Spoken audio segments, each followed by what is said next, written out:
1760 में मीर जाफर को हटाकर मीर कासिम को नवाब बनाया गया। मीर कासिम और कंपनी के बीच एक समझौता हुआ जिसमें वर्धमान, मिदनापुर एवं चटगांव की जमींदारी कासिम ने अंग्रेजों को दी तथा तृतीय कर्नाटक युद्ध के लिए कुछ रुपए भी दिए। 1764 में बक्सर युद्ध हुआ जिसमें कंपनी का नेतृत्व हेक्टर मुनरो, बंगाल का नेतृत्व मीर कासिम, अवध का नेतृत्व सुजाउद्दौला और मुगल नेतृत्व शाह आलम द्वितीय के हाथों में था। कारण यह था कि मीर कासिम एवं कंपनी दोनों की महत्वाकांक्षा थी। कंपनी मीर कासिम को कठपुतली शासक बनाना चाहती थी, जबकि मीर कासिम स्वतंत्र शासक के रूप में कार्य करना चाहता था। मीर कासिम ने मुर्शिदाबाद की राजधानी को मुंगेर स्थानांतरित किया और वहां बंदूक निर्माण का कारखाना लगाया।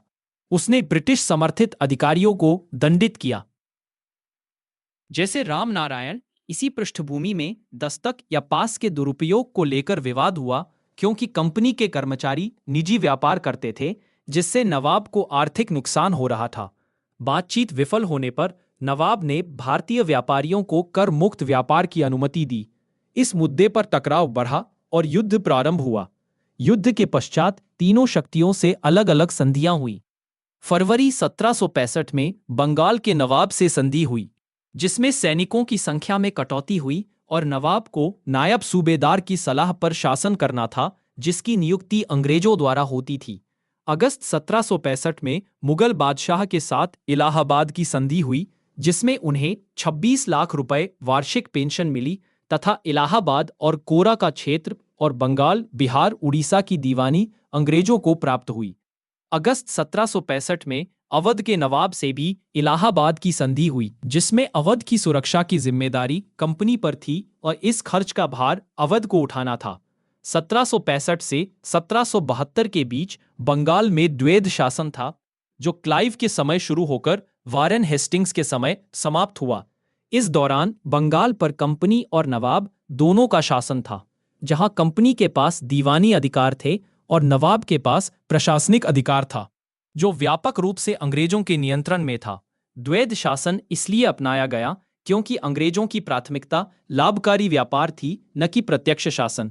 उनके पास प्रशासनिक अनुभव की कमी थी और भारतीय शासकों और जनता के विरोध का डर था। साथ ही अन्य यूरोपीय कंपनियां भी ब्रिटिशों के विरुद्ध एकजुट हो सकती थी। इस प्रकार द्वैध शासन कंपनी को क्षेत्रीय शक्ति बनने से रोकने और ब्रिटिश सरकार और कंपनी के बीच समझौते को स्थिर करने का उपाय था। 1764 में बक्सर युद्ध के दौरान मीर जाफर बंगाल के नवाब थे और 1765 में क्लाइव को पुनः गवर्नर बनाया गया। इलाहाबाद की दोनों संधियां क्लाइव ने ही करवाईं। बंगाल के गवर्नर की स्थिति 1757 से 1772 तक, गवर्नर जनरल की 1772 से 1835 तक, भारत के गवर्नर जनरल की 1835 से 1858 तक और भारत के गवर्नर जनरल एवं वायसराय की स्थिति 1858 के बाद रही। क्लाइव ने द्वितीय कर्नाटक युद्ध के समय फ्रांसीसियों को कमजोर कर कर्नाटक में अंग्रेजों की स्थिति मजबूत की। प्लासी की लड़ाई से पहले कलकत्ता और चंद्रनगर पर नियंत्रण भी क्लाइव ने प्राप्त किया। नवाब के विरुद्ध षड्यंत्र की योजना और प्लासी की लड़ाई में कंपनी के नेतृत्व के लिए भी क्लाइव जिम्मेदार था, जिसके फलस्वरूप अंग्रेजों को बड़ी सफलता मिली। प्लासी के बाद क्लाइव ने बंगाल पर अप्रत्यक्ष नियंत्रण की नीति शुरू की और तृतीय कर्नाटक युद्ध के लिए बंगाल के संसाधनों की आपूर्ति की। बक्सर युद्ध के बाद अवध और मुगल शासकों से संधि कराने के लिए क्लाइव को फिर से गवर्नर बनाया गया। क्लाइव ने द्वैध शासन और अवध की सुरक्षा की जिम्मेदारी लेकर अंग्रेजों की स्थिति को और मजबूत किया। दक्षिण भारत में 4 प्रमुख शक्तियां थीं: मराठे, निजाम, अंग्रेज और मैसूर। 1760-61 में हैदर ने मैसूर पर नियंत्रण स्थापित किया और तृतीय कर्नाटक युद्ध, बक्सर युद्ध और पानीपत के तीसरे युद्ध के फायदों का उपयोग कर तमिलनाडु व केरल में साम्राज्य फैलाया। हैदर की विस्तारवादी नीतियों से अंग्रेज, मराठे और निजाम चिंतित थे, जिसके बाद 1766 से 59 का प्रथम आंग्ल मैसूर युद्ध हुआ, जो मद्रास की संधि से बराबरी पर खत्म हुआ। 1780 से 84 के बीच दूसरा युद्ध हुआ। हैदर की मृत्यु के बाद टीपू सुल्तान ने नेतृत्व किया। यह युद्ध भी 1784 में मैंगलोर की संधि से बराबरी पर समाप्त हुआ। दोनों युद्धों में निजाम और मराठे कभी अंग्रेजों की तरफ तो कभी मैसूर की तरफ थे, जबकि तीसरे और चौथे युद्ध में वे शुरू से अंत तक अंग्रेजों के साथ थे।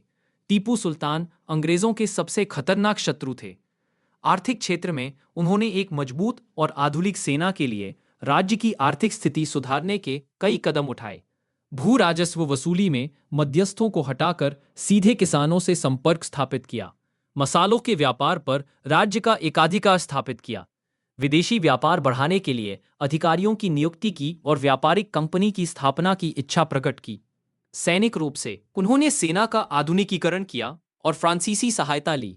टीपू ने ब्रिटिश विरोधी शासकों जैसे फ्रांस, तुर्की, अफगानिस्तान से संपर्क किया। नेपोलियन के साथ भी संपर्क स्थापित करने का प्रयास किया। वे फ्रांसीसी क्रांति के प्रभावों से परिचित थे और जैकोबिन क्लब के सदस्य भी थे। अपनी राजधानी श्रीरंगपट्टनम में उन्होंने स्वतंत्रता की याद में वृक्ष भी लगाया। अगले वर्ग का विषय वेलेजली और साम्राज्य विस्तार होगा।